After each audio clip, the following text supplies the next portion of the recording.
Épargnez-moi les détails, le podcast qui va vous donner envie d'investir. Épargne, investissement, finances personnelles, préparez-vous à parfaire votre éducation financière et à explorer de nouvelles opportunités pour repenser votre avenir financier. Je suis Didier Testo, journaliste et fondateur de La Bourse et la Vie TV, et chaque mois, je recevrai Antoine Ferraillant, le directeur général de MoneyOne, qui renouvellera votre idée des finances personnelles. Bonjour Antoine. Bonjour Didier. On va parler ensemble de retraite, ça a été dans l'actualité et ça le reste pour beaucoup de Français, mais on a un contexte économique, de taux d'intérêt en particulier, qui a changé. Alors, dans ce contexte, comment on aborde ce sujet retraite selon vous ?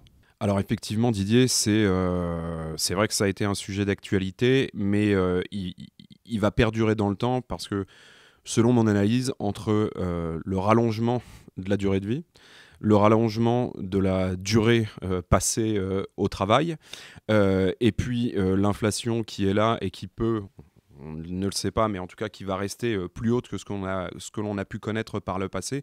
On a un coût de la vie qui fait que il vaut mieux avoir de l'argent de côté, surtout quand on est sans activité.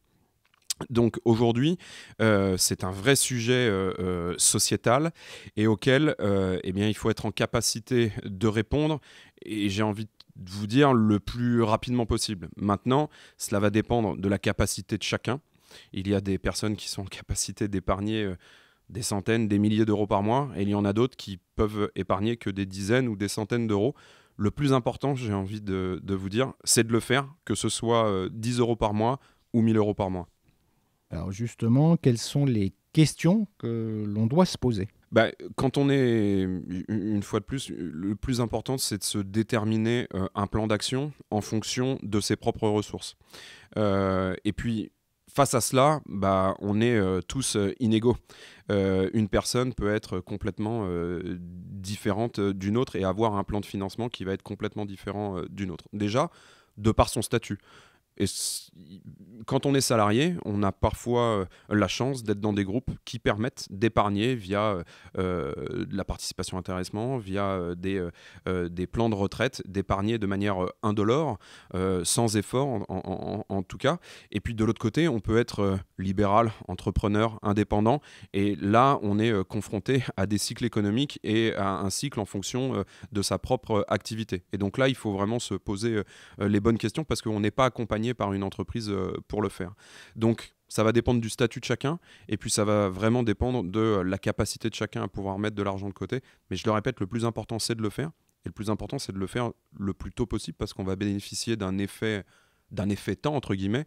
Ça paraît bête à dire, mais plus je commence tôt, plus mon capital à terme sera important et plus surtout, plus je laisse le temps à mon épargne de fructifier et donc de potentiellement arriver à un capital au moment de la cession d'activité qui sera important. Justement, quels pourraient être les véhicules ou quels sont les véhicules auxquels on peut penser ? Alors, il y a pléthore de véhicules. Il n'y a pas, un véhicule qui sort par rapport à un autre. Il y en a un quand même qui porte bien son nom, qui s'appelle le plan épargne retraite. Donc là, c'est sans équivoque, pardon, et il est adapté à la retraite parce qu'il y a certaines options au sein de ce produit qui permettent justement de manager le temps et le risque pour pouvoir obtenir son capital à terme. Et puis, cerise sur le gâteau, il permet de sortir les sommes investies de l'assiette fiscale. Donc, l'un manage bien également l'autre. Donc, c'est une des solutions. L'assurance vie en est une autre, à travers la multitude de produits et de supports d'investissement qu'on y retrouve. Une fois de plus, plus on a le temps, plus on est en capacité de pouvoir prendre du risque et ensuite de diminuer le risque dans le temps. Parce que plus on se rapproche de la retraite, plus il est important de garder son capital. L'argent durement gagné, on a envie de pouvoir en bénéficier à terme. Donc il y a cette notion de risque également.